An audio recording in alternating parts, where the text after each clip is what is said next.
Your name I'll never know as we get down in the road below. Caught up in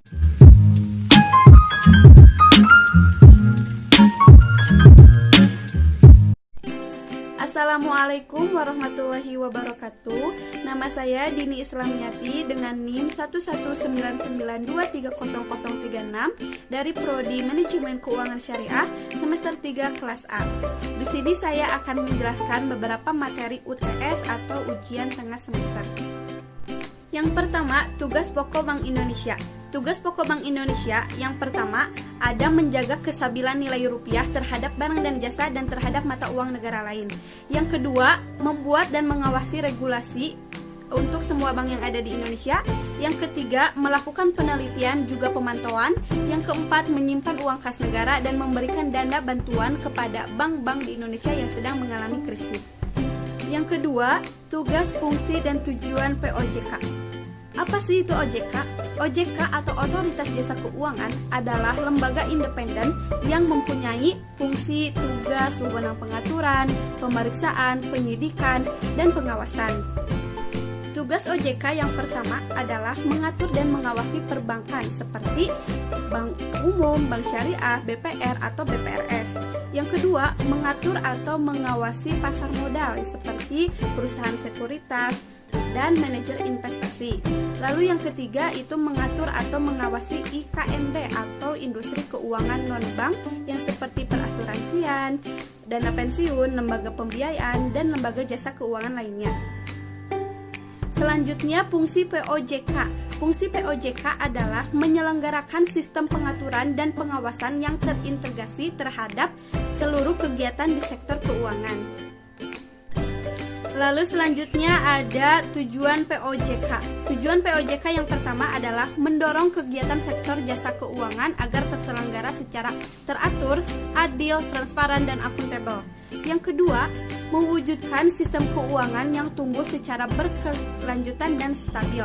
Yang ketiga, melindungi kepentingan konsumen dan juga masyarakat.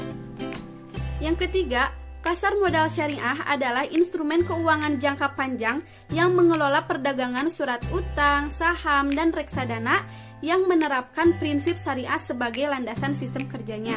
Secara umum, pasar modal syariah itu kegiatannya sejalan dengan pasar modal pada umumnya.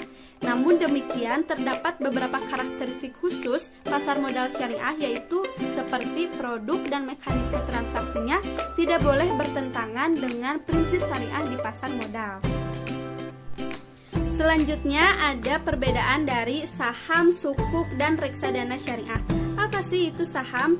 Saham adalah surat berharga yang merupakan bukti penyertaan modal atau kepemilikan dalam suatu perusahaan. Dan bukti penyertaan tersebut itu berhak mendapatkan bagian dari hasil usaha perusahaan. Lalu yang kedua, sukuk.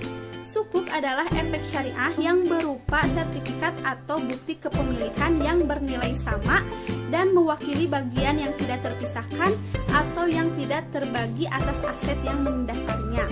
Lalu yang ketiga ada reksadana syariah, yaitu salah satu wadah investasi kolektif yang dikelola oleh manajer investasi dengan cara menginvestasikan dana kelolaan ke efek syariah yang berupa saham syariah, sukuk, atau instrumen syariah yang lainnya.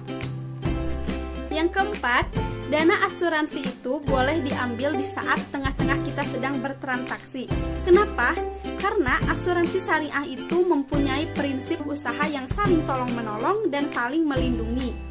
Lalu, para peserta asuransi itu membentuk dana yang disebut dengan dana tabaru, yaitu kumpulan dana dari seluruh para peserta asuransi yang dikelola sesuai dengan prinsip syariah untuk menghadapi resiko tertentu.